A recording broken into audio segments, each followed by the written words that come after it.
Hello, welcome everyone. So today we are going to learn the chapter you can see clearly on the screen, Civilizing the Native, Educating the Nation. You must have clicked on this video by some reasons, but the reason why I'm teaching you is that there are several videos on social media which can teach you the Civilizing the Native, Educating the Nation chapters, but in this video you will get a quick revision, not whole things about that, but just the revision that is needed for your exam preparations. It doesn't mean that you should not read out the full lesson in detail once, but you should once read the full lesson, then come to the video and have a quick recap before going for your like paper. Now, mark my words, everything will get clear. Just believe on me, and you have from my side, thank you so much to watch this video. And now, without any further ado, let's begin. This textbook's picture is just for your understanding that what is going on, but full focus of yours should be on my words. Okay, I will be as much fluent as I can. So let's begin. In the first part ये बता रहे हैं William Jones, नाम याद रख दीजिए। William Jones जो है वो पहुंच चुके हैं कलकत्ता में। कहाँ पहुंच चुके हैं वो पहुंच चुके हैं कलकत्ता में एज अ जूनियर जज एट कंपनी सुप्रीम कोर्ट। ठीक है, विलियम जोन्स जो है वो कलकत्ता में पहुंच चुके हैं। उनको अपॉइंट किया है कंपनी के सुप्रीम कोर्ट में एज अ जूनियर जज इन 1783। कौन से सदी में? 1783 में। एक बार फिर से, ताकि यही आपको रिवाइज हो जाए। एक एक चीज़ को मैं 3 से 4 बार रिपीट करूंगी, just for a reasons that you should get it clear. William Jones नामक एक ब्रिटेन इंसान पहुंचा कलकत्ता में कंपनी के सुप्रीम कोर्ट में एज जूनियर जज एट 1783। कब? 1783, 1783। वो था एक linguist.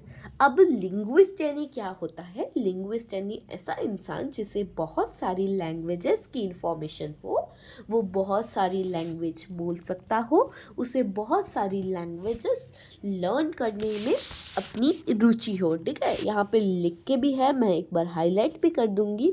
Linguist, someone who know and studies several languages is known as linguist. Okay, then later he found some friends named Henry Thomas Colebrook and Nathaniel Hell Hatter। ठीक है, अभी ये था एक लिंग्विस्ट। ठीक है, और ये जब कलकत्ता आया तब इसने देखा कि भाई कलकत्ता में सब संस्कृत, पर्शियन, अरेबिक बोल रहे हैं, तो उसको उसमें अपना माइंड आ गया उसका। वो था एक लिंग्विस्ट, उसको पसंद था अलग अलग लैंग्वेजेस को पता करना, उनको जानना। तो उसने फिर संस्कृत पढ़ी। ठीक है, और फिर संस्कृत पढ़ने के बाद उसने कुछ किताबें वगैरह सारी जो इंडियन मतलब जो कल्चर की बुक्स वगैरह उसने पढ़ी। And then he realize that oh my god, English education तो है ही, लेकिन इंडियन एजुकेशन भी कुछ कम नहीं। इंडियन एजुकेशन में बहुत सारी चीज़ें हैं जो ब्रिटिश को आज तक कभी दिखी ही नहीं। बहुत कुछ है पढ़ने लायक इंग्लिश, आई मीन हिंदी, यानी कि इंडियन एजुकेशन सिस्टम में। ठीक है, अब वो बन गया था एक ओरिएंटलिस्ट। अभी ओरिएंटलिस्ट क्या है? ओरिएंटलिस्ट वो लोग हैं जो सपोर्ट करते हैं इंडियन एजुकेशन को। ठीक है, किसको सपोर्ट करते हैं वो? इंडियन एजुकेशन को। कौन सपोर्ट करते हैं इंडियन एजुकेशन को? ओरिएंटलिस्ट। और ओरिएंटलिस्ट के जस्ट अपोजिट होते हैं एंग्लिसिस्ट। एंग्लिसिस्ट यानी वो जो अपोज करते हैं इंडियन एजुकेशन को और बढ़ावा देते हैं ब्रिटिश या फिर वेस्टर्न एजुकेशन को। ओरिएंटलिस्ट कौन है? इंडियन एजुकेशन को सपोर्ट करने वाले। एंग्लिसिस्ट उसके just opposite, who supports English education and oppose Indian education. Okay, और अभी जब जो विलियम जोन्स है, इसने संस्कृत पढ़ी, किताबें पढ़ी, ही अमेज्ड एट बाप रे कितना कुछ कुछ है पढ़ने लायक। एंड देन फिर वो सपोर्ट करने लगा ओरिएंटलिज्म को, वो ओरिएंटलिस्ट बन गया। Those who have a scholarly knowledge of languages and culture of Asia, यानी कि इंडियन मीन्स ओरिएंटलिस्ट, है ना। और फिर वो सपोर्ट करने लगा इंडियन कल्चर को, ठीक है। अब आप सोचो पूरे ब्रिटिश में से क्या एक ही अच्छे दिमाग का इंसान है जिसे ऐसा लगता है कि इंडियन एजुकेशन भी कुछ कर सकता है? नहीं, और भी दो लोग थे ऐसे ओरिएंटलिस्ट जो सपोर्ट करते थे इंडियन एजुकेशन को। वो थे हेनरी थॉमस कोलब्रुक, याद कीजिए नाम, Henry Thomas Colebrooke and Nathaniel Halhed. Henry Thomas Colebrooke and Nathaniel Halhed. Henry Thomas Colebrooke, Nathaniel Halhed and William Jones, इन तीनों की अच्छी दोस्ती हो गई और इन्होंने अपनी एक टीम बना ली, अच्छे दोस्त बन गए, क्योंकि ये तीनों भी ओरिएंटलिस्ट थे जो सपोर्ट करते थे इंडियन लैंग्वेज, इंडियन एजुकेशन को। और इन तीनों के बीच में उनकी दोस्ती गहरी हुई और इन्होंने स्टार्ट कर दिया translating Indian work into English work, यानी ताकि जो बाकी ब्रिटिश लोग जो है वो जिन्हें नहीं आती है ये अपनी संस्कृत, हिंदी, पर्शियन, अरेबिक को जो भी लैंग्वेज में इंडियन कल्चर को लिखा गया है वो नहीं समझती है, उनको वो पढ़ के वो समझ सके कि देखो कि इंडियन एजुकेशन कितना ज़्यादा अच्छा है, 2 गुना ज़्यादा जितना आप सोचते हैं। उन्होंने हिंदी, संस्कृत, पर्शियन वर्क को ट्रांसलेट करना चालू किया into English work. They started translating Indian work into English work so that the British and English Western people should get know that how educated the Indians are and how they believe and how spiritual they are, how intelligent they are, to know that. Later that three? That William Jones, Henry Thomas Colebrooke and Nathaniel Hellhead build a society.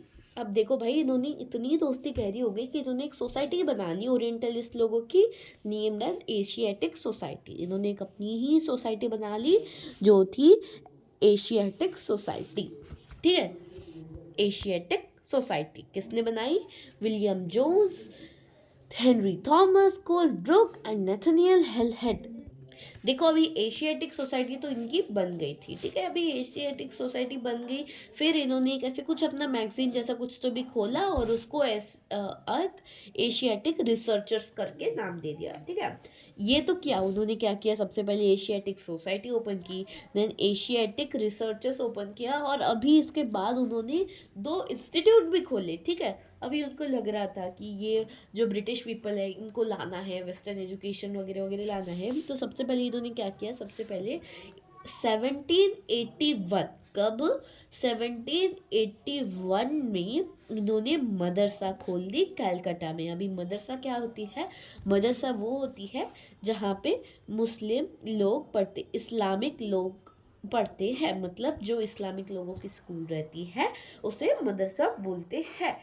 वो उन्होंने start कर दी कलकत्ता में, और 1781 में वो start कर दी कलकत्ता में, क्या स्टार्ट कर दी?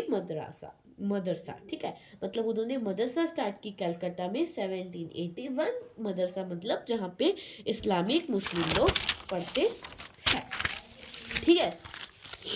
और 2 हमने बात की थी कि उन्होंने 2 इंस्टीट्यूट ओपन किए, ये तो हो गई एक हमारी मदरसा। एक मदरसा उन्होंने ओपन कर दी कलकत्ता में 1781 में, और फिर उन्होंने बिल्ड किया एक हिंदू कॉलेज, ठीक है, कहाँ पर? बनारस में, इन 1791, जहाँ पे संस्कृत वगैरह पढ़ाई जाती थी।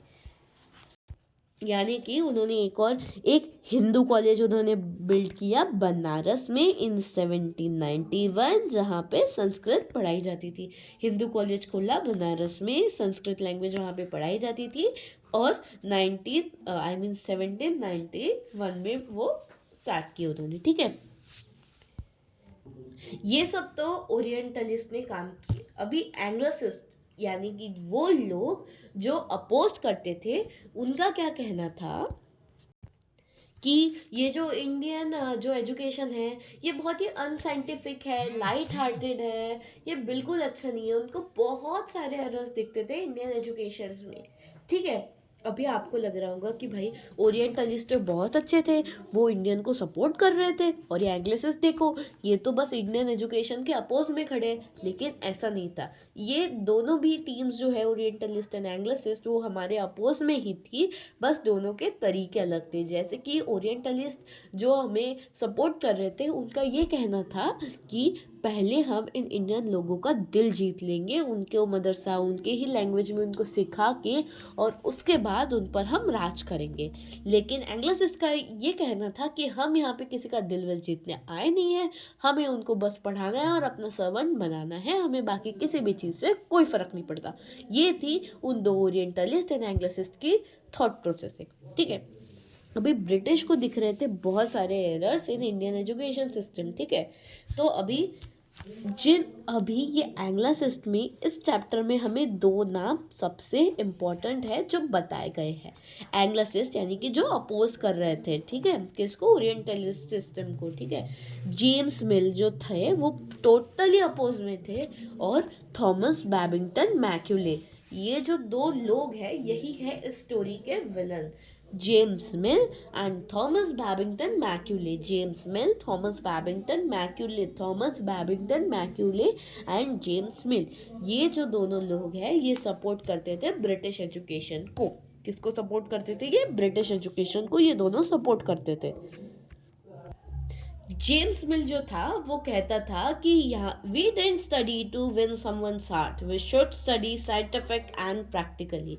ये मतलब ये टॉन्ट मार रहा है, देखो भाई ये टॉन्ट मार रहा है, किसको मार रहे हैं? ये ओरिएंटलिस्ट को, जिनका कहना है कि हम उनका पहले दिल जीतेंगे और फिर राज करेंगे। लेकिन यहाँ पे जेम्स मिल बोल रहा है कि हम यहाँ पे किसी का दिल विल जीतने नहीं आए हैं, हमें किसी का यहाँ पे दिल विल जीतना नहीं है, हमें सिर्फ उनको पढ़ाई करानी है, फिर उनको सर्वेंट बनाना है, और we should study practically and scientifically. उनका कहना था कि जो इंडियन लैंग्वेजेस है, आई मीन इंडियन एजुकेशन है, वो पूरी तरह से अनसाइंटिफिक और मतलब अंधविश्वास से भरी है, तो वही हमें नहीं चाहिए, हमको चाहिए scientific and practical knowledge.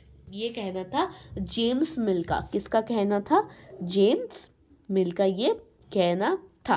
James मिल कौन है? एक एंग्लिसिस्ट जो अपोज करता है इंडियन एजुकेशन को। एंग्लिसिस्ट में हमने दो नाम पढ़े जो थे जेम्स मिल और थॉमस बैबिंगटन मैक्यूले। और जेम्स मिल कहता है कि हम यहाँ पे किसी का दिल विल जीतने नहीं आए, हमको साइंटिफिक एंड प्रैक्टिकली ये समझाना है, ठीक है। अभी जो थॉमस बैबिंगटन मैक्यूले है ये कहता है India's whole literature can be fitted in English library one shelf.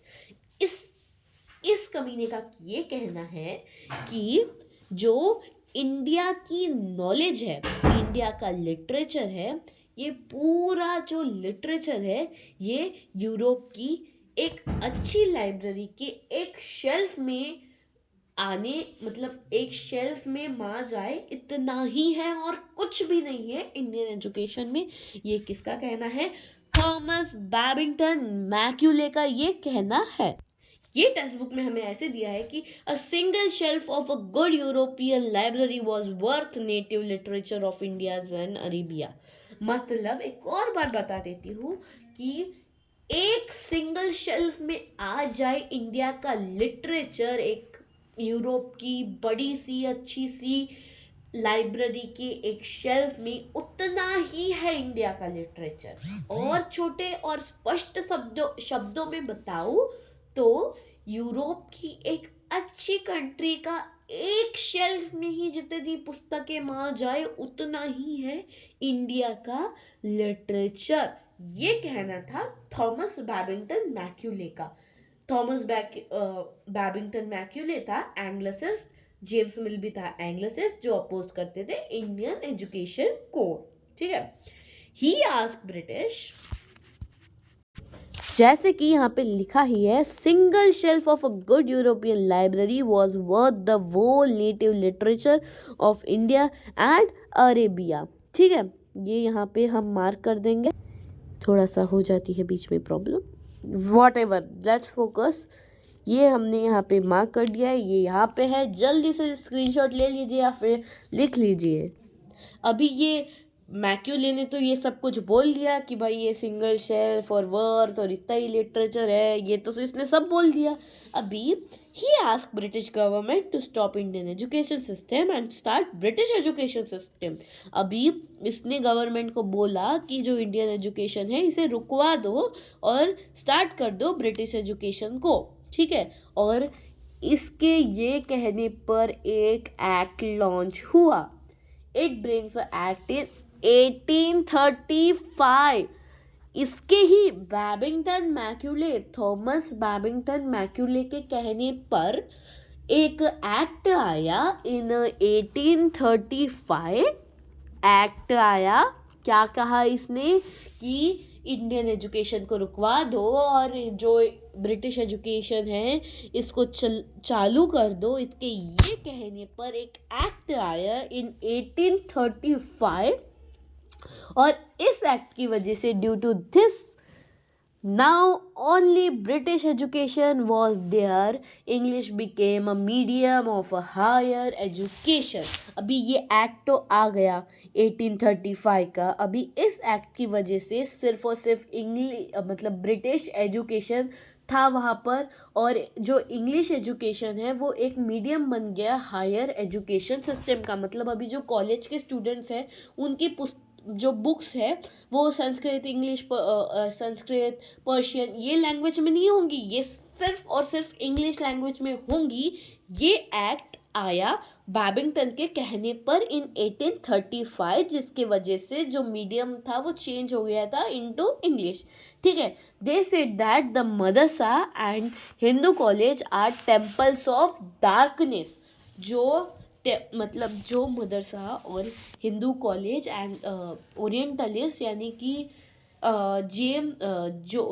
जो हमारे थे वो William Jones, Henry Thomas Colebrooke and Nathaniel Halhed, इन्होंने मिलकर हिंदू, इस्लामिक और अरेबियन पीपल के लिए बनाया था। वो सिर्फ अंधविश्वास का मंदिर है, टेम्पल ऑफ डार्कनेस है, इसमें कुछ भी नहीं है। लाइट हार्टेड पीपल है, ये अनसाइंटिफिक लोग है, ये इनको कुछ समझता नहीं है, ये पूरे मतलब बैकवर्ड थॉट्स है इनके, ये कुछ भी समझ के नहीं है, ये ऐरे गहरे है, ऐसे ही है, कुछ काम का नहीं है इनका एजुकेशन। ये बोलते थे एंग्लिसिस्ट लोग, ठीक है। ये एक्ट में एक बार फिर से सुन लीजिए, आपका ये नॉलेज वर्थ है, ये वेस्ट नहीं जाएगा, नॉलेज कभी भी वेस्ट नहीं जाता। 1835 के एक्ट में हुआ क्या था कि ब्रिटिश एजुकेशन वॉज देयर, ठीक है। ब्रिटिश एजुकेशन आ गया था टोटली, और जो इंग्लिश लैंग्वेज है ब्रिटिशर्स की वो बन गई थी मीडियम ऑफ हायर एजुकेशन, ठीक है। और वो कहते थे कि जो मदरसा और हिंदू कॉलेज है वो कम्प्लीटली अंधविश्वास का मंदिर है। They said that madrasa and Hindu college are the temple of darkness, ठीक है। और फिर उन्होंने इंट्रोड्यूस की English text book and they introduce English text books, उन्होंने इंग्लिश टेक्स्ट बुक्स वगैरह इंट्रोड्यूस की। अब बहुत ध्यान से सुनिए। अभी इन 1854 वुड्स डिस्पैच, क्या है वुड्स डिस्पैच। अब in 1854 company's court sent an educational dispatch. मतलब एक चार्ल्स वुड नाम का बंदा था, ठीक है, उसको कंपनी ने भेज दिया कि भाई तू आ ये पूरा घूम के आ और देख क्या चालू है, क्या मतलब क्या खबरें है, कैसे चालू है पाठशाला वगैरह वगैरह, जो भी कुछ चालू है वो कैसे चालू है ज़रा देख के आ। तो वो गया, ठीक है। तो मतलब वो घूमा नहीं था, वो ऐसा कुछ था कि मतलब इन 1854 ऐसा कुछ नहीं था, ऐसा ही है। इन 1854 कंपनी के कोर्ट में एक एजुकेशनल डिस्पैच हुआ। क्या हुआ देखो, अभी ऐसा तो नहीं है कि सारे ब्रिटिश इंडिया में आ गए, कुछ ब्रिटिश वहाँ पे मतलब इंग्लैंड में वगैरह भी थे। तो उनमें से एक था चार्ल्स वुड, उसका नाम क्या था, चार्ल्स वुड, ठीक है। इसने एक इशू की थी कोर्ट में कि मतलब what ever return become education system of India, ठीक है। मतलब उसका कहना था कि अभी इंग्लिश एजुकेशन प्रोवाइड करो, इंडिया बहुत ही अनसिविलाइज लोग है वगैरह वगैरह वगैरह, ठीक है। और अनफॉर्चुनेटली जो ब्रिटिश इंग्लैंड की कोर्ट है उसने ये इशू करवाया और सेट करवा दिया इंडिया में। अभी इंडिया में फिर जो कुछ भी उधर लिख के था उस रिपोर्ट में वो सब इम्प्लीमेंट कर दिया गया। हैंस मैं ये कहना चाह रही हूँ कि चार्ल्स वुड ने कुछ के कुछ बोला कि भाई ये अच्छा अच्छा नहीं है, हमें अपना एजुकेशन इनको देना है, और फिर वो उधर की कोर्ट ने मान लिया और फिर इंडिया में भेज दिया।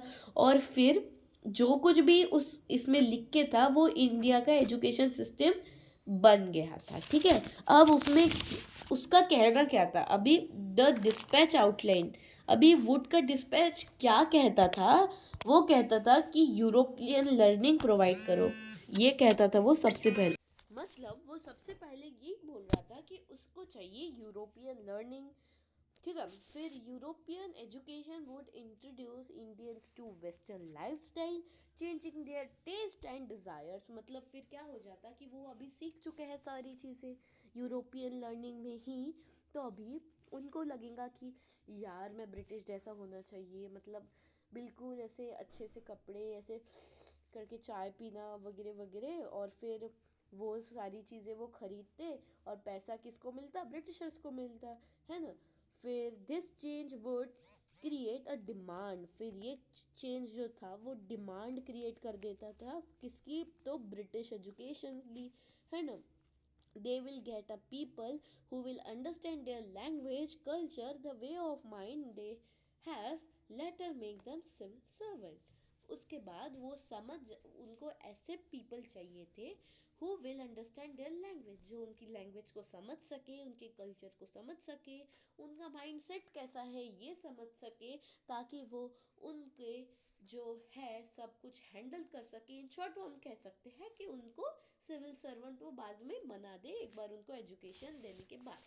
ब्रिटिश को यही चाहिए था कि उनके माइंड के जैसे वो सारे लोग वगैरह होने चाहिए थे।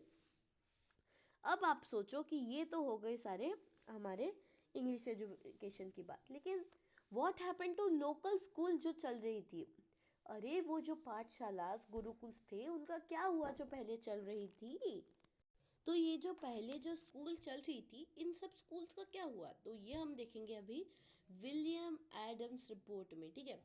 देखो, जब एक ऐसे ही रैंडम बंदे को बोला गया कि तू भाई जा और देख क्या कि क्या हलचल चालू है, तो उसने देखा कि pathshalas had no more than 20 student totalling over 20 lakh childrens. मतलब 20 स्टूडेंट एक एक क्लास में बैठ रहे हैं, और अगर 20 लाख पूरे पिल्ला के स्टूडेंट्स पढ़ रहे हैं तो हमें तो ये पता चल गया कि 1 लाख जो थी वो पाठशाला थी हमारी पास, है ना।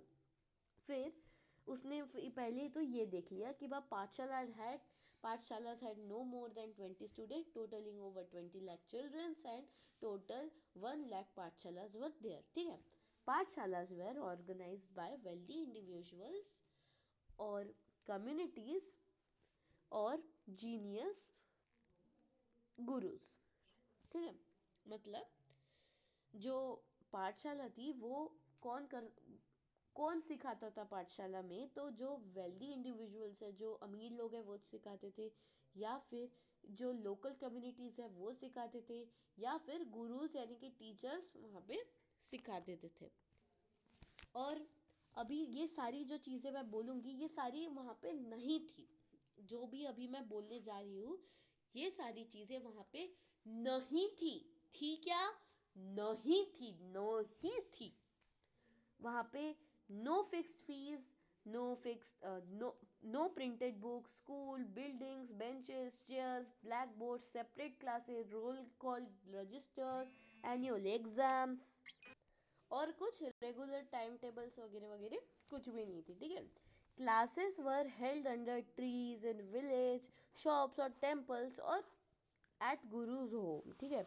ये जो सारी क्लासेस होती थी ये तो एक तो पेड़ के नीचे होती थी, या फिर किसी विलेज में होती थी, या फिर किसी शॉप में होती थी, या फिर मंदिर, नहीं तो देखो भाई गुरु के घर पे भी हो जाती थी एक आधी बार। तो ये है ना, मतलब कुछ भी ऐसे फिक्स नहीं था। Fees based on the parents income, कि भाई अगर इसके पेरेंट्स की फीस है, मतलब इसके पेरेंट्स की जो इनकम है, सैलरी है वो 100 रुपये, तो इस बच्चे से बेचारे से 10 ही लो। लेकिन अगर वही किसी और की पेरेंट्स की फीस है, मतलब इनकम 500 रुपये है, तो भाई इससे 50 लो, या फिर इसकी अगर 200 है तो इससे 20 रुपये लो। ऐसे वो अकॉर्डिंग टू देयर इनकम उनकी फीस वो डिसाइड करते थे। Teaching was oral, Guru decide what to teach. जो टीचिंग थी वो कोई बिल्कुल भी रिटर्न नहीं थी, सब कुछ वो करते थे ओरली। बताते थे बच्चों हमारे देश में 28 स्टेट है। अब ये लिखने की ज़रूरत नहीं थी भाई, याद रखो तुम कि 28 स्टेट है, ठीक है, ऐसे थे। और गुरु ऐसे कुछ नहीं था कि भाई आओ इस महीने में मुझे एग्रीकल्चर लेसन पढ़ाना है, सिविलाइजिंग वाला पढ़ाना है, ऐसा कुछ नहीं था। भाई आज चलो हम अंतरिक्ष के बारे में पढ़ते हैं, ये ऐसे वो अपने मर्जी से जब उनको जो चाहे वो सिखा देते थे, नो फिक्स टाइम टेबल, जैसे हमने पढ़ा है, ठीक है। डिफरेंट एज के स्टूडेंट साथ में पढ़ते थे क्लास में, है ना, मतलब different age of student sit together in the class, है ना। जो डिफरेंट एज के स्टूडेंट थे वो साथ में ही बैठते थे क्लास में, और गुरु इंटरेक्टेड विद डिफरेंट ग्रुप। मतलब अभी भाई अगर ये 6 साल का बच्चा है तो बच्चों आप एक क ख ग घ पढ़ो, और भाई ये 10वीं का है, बेटा तुम गणित का विषय पूर्ण करके मेरे पास लाओ। मतलब वो एक ही क्लास में बैठते थे, लेकिन गुरु उनके साथ अलग अलग बात करके उनको पढ़ा देते थे, ठीक है। Classes pause during harvest season, मतलब जो उनके क्लासेस रहते थे जो जहाँ कहीं पे भी लग जाते थे वो हार्वेस्ट सीजन के वक्त रुक जाते थे, उनको छुट्टी होती थी। क्यों छुट्टियाँ होती थी? क्योंकि भैया हार्वेस्ट सीजन मतलब जब भी जो हमारे जो उत्पादन है, क्रॉप्स है, उनको जब काटने की बारी आती थी, तब बच्चे जो थे, जो पीजेंट पूर्व परिवार से आते थे, वो अपने पेरेंट्स की हेल्प करते थे। तो हेल्प करते थे तो फिर वो अपने क्लासेस अटेंड करने को तो नहीं जा पाते थे। तो जब वो क्लासेस अटेंड को करने नहीं जा पा रहे हैं तो क्लासेस लेके भी क्या फ़ायदा, है ना। तो वो तब छुट्टी दे देते थे, और लेटर जब हार्वेस्ट सीजन खत्म हो जाता था तो वो फिर से उनकी क्लासेस रिज्यूम कर देते थे, ठीक है। टिल मतलब 1850s तक, 1850 सेंचुरी तक company focuses on higher education only. 1850 1850 सदी तक जो कंपनी का पूरा ध्यान था वो सिर्फ हायर एजुकेशन की तरफ था। But later they saw childrens vernacular education and caught it. बाद में उन्होंने देखा कि भाई इन बच्चों पर भी हमें ध्यान देना पड़ेगा, इनकी जो मातृभाषा है, इन इन मातृभाषाओं में इनको पढ़ाई करने नहीं देंगे हम। और उनको भी उन्होंने कब्जे में ले लिया, और उन पे भी कुछ न्यू लॉ रूल्स वगैरह वगैरह कुछ कुछ लगा दिए, ठीक है। देन उन्होंने अब बच्चों पर ध्यान देने के लिए एक और स्कीम निकाली। वो क्या करते थे, ध्यान से सुनो, ठीक है। क्या करते थे, उन्होंने किया एक अपॉइंट पंडित, ठीक है। गवर्नमेंट की तरफ से वो एक पंडित को अपॉइंट करते थे, उसको दे देते भाई 4 स्कूल, भाई तू XYZ पंडित, देखो ये A school, B school, C school और D स्कूल में पढ़ाना है, ठीक है, उसको पढ़ाना है। लेकिन वो अपने झाड़ के नीचे ये वो अपना ही मन का पढ़ा देना, सारे बच्चों को एक साथ बिठा देना, छुट्टियां दे देना कि मतलब भाई तू आ रहा है, हार्वेस्ट है, तू जा रहा है, बाद में तू फिर से आ रहा है, not at all. Full on discipline, रोज का स्केड्यूल फिक्स, यूनिफॉर्म पहन के आएंगे बच्चे, बेंच पे बैठेंगे बच्चे, 4 दीवारों में पढ़ेंगे बच्चे। उसके बाद वो हार्वेस्ट सीजन पे भी कोई छुट्टियां नहीं है, प्रिंटेड बुक्स आ गई, लिखना पड़ेगा बच्चों को। ये सारी चीज़ें वो एक गवर्नमेंट से पंडित को अपॉइंट करके उसको 4 स्कूल दे के ये बच्चों को उसमें ला के ये सारे डिसिप्लिन और रूल्स रेगुलेशन उस पर डाल के अपने नए रूल्स बना के ब्रिटिश ऐश कर रही है, ठीक है। और ये सारे उन्होंने न्यू रूल्स बना दिए कि भाई छुट्टी नहीं होगी, बेंच पे बैठेंगे, बुक्स में लिखेंगे। और जो जो हमने देखा कि भाई वो विलियम एडम्स रिपोर्ट में कि उन्होंने ये ऑब्जर्व किया कि नो फिक्स प्रिंटेड बुक्स नहीं थी, स्कूल बिल्डिंग्स नहीं थी, बेंचेस नहीं थी, वो सारी चीज़ें ब्रिटिश ने इम्प्लीमेंट कर दी अपने न्यू रूल्स में, जहाँ पे वो पंडित को अपॉइंट करते थे, है ना वो। अब ये न्यू पंडित को अपॉइंट करके जो उन्होंने सारी चीज़ें और न्यू रूल्स एंड रेगुलेशन बनाए, उसको जो सपोर्ट करता था वो ठीक है, उसको गवर्नमेंट सपोर्ट वपोर्ट करती थी, लेकिन जो उसको सपोर्ट नहीं करता था, वो न्यू रूल्स लॉज रेगुलेशन को सपोर्ट नहीं करता था, उनको बेचारों को बहुत स्ट्रगल करना पड़ता था। उनको ब्रिटिश मारते थे, पीटते थे, और उनकी जो पाठशाला थी, ये पंडितों की बात चालू है, तो उनकी जो पाठशाला थी उनको पूरा डिस्ट्रॉय कर देते। मतलब जो सपोर्ट कर रहे हैं उनके न्यू रूल्स एंड लॉज को, उनका ठीक, वो मस्त मज्जम्मा, उनको गवर्नमेंट सपोर्ट कर रही है, लेकिन अगर किसी को कोई इंडिपेंडेंट गुरु है जिनको भाई मुझे आपके अंडर में नहीं आना है, मुझे अपना चलाना है, मतलब हम उनको बोलेंगे इंडिपेंडेंट गुरु जो है, उनको बहुत स्ट्रगल सहन करने पड़े। उनकी जो पाठशाला थी उनको रून कर दिया, पूरा डिस्ट्रॉय कर दिया, और उनको पंडितों को भी जो ब्रिटिश थे वो बहुत मारते थे। ठीक है, अभी हम बात कर लेते हैं कि who felt all the problems by this new rules and regulation. अभी ये कुछ न्यू रूल्स तो लग गए थे, लेकिन सबसे ज़्यादा तकलीफ किसको हुई इस नए रूल से? तो इन न्यू रूल से दो लोगों को बहुत ज़्यादा तकलीफ हुई, जो कि हमने अभी पढ़ा, इंडिपेंडेंट गुरुज। जो इंडिपेंडेंट गुरुज थे, हमने देखा अभी कि उनके साथ क्या क्या हो रहा है, उनको सबसे ज़्यादा तकलीफ हो रही थी। और दूसरे नंबर पे देखे जो पूर या फिर पीजेंट चिल्ड्रंस है उनको कैसे, तो जैसे कि मतलब अगर हार्वेस्ट की ही बात कर ले, अभी वो हार्वेस्ट को जा नहीं पा रहे हैं। एक तो दो तरह से उनके हार्वेस्ट के टॉपिक में लॉस जैसे हो रहे हैं, एक तो वो ऐसा हो जाएगा कि वो अपने पेरेंट्स को हेल्प नहीं कर पा रहे हैं, या फिर वो स्कूल अटेंड नहीं कर पा रहे, दोनों एक टाइम पे तो होगा नहीं। एक तो वो पेरेंट्स को हेल्प करेंगे या फिर स्कूल में जाएंगे, अगर दोनों में से एक भी नहीं किया तो तकलीफ तो उन्हें ही है। अभी कोई बच्चे गरीब भी है, अभी उनको इतनी ज़्यादा amount of fees time to time देना भी पॉसिबल नहीं है, तो इंडिपेंडेंट गुरु और पुअर पीजेंट चिल्ड्रंस को सबसे ज़्यादा तकलीफ हुई इस न्यू रूल्स एंड रेगुलेशन जो ब्रिटिश ने निकाले थे, वो गुरु को पंडित को अपॉइंट करके 4 स्कूल देने वाले, उससे सबसे ज़्यादा हुई जो तकलीफ वो हुई थी इंडिपेंडेंट गुरु और पुअर पीजेंट चिल्ड्रंस को। तब से लेके अब तक we are following this all rules. तब जो उन्होंने रूल्स बनाए थे भाई, बेंचेस, बुक्स, फैंस, लाइट्स, ये सब कुछ जो उन्होंने रूल्स तब बनाए थे, वो तब से लेके अब तक हम खुद पर इम्प्लीमेंट करते गए, और अभी भी हम उसको फॉलो कर रहे हैं। अब देखो, आपको लग रहा होगा क्या ये पूरा चैप्टर ब्रिटिश के बारे में है, क्या सिर्फ ब्रिटिश को ही पढ़ी है इंडियन के एजुकेशन के बारे में? तो नहीं, not only British were concern about Indian education, but there were Indian as well. ठीक है, अभी सिर्फ ब्रिटिश नहीं थी जिनको हमारे ये पढ़ी थी एजुकेशन के बारे में, लेकिन इन पर्सपेक्टिव भी थे कुछ इंडियंस। 3 इंडियंस के बारे में इस चैप्टर में हमें बताया गया है, उन्हीं के बारे में हम पढ़ेंगे। अभी हम देखेंगे perspective of Indians about education.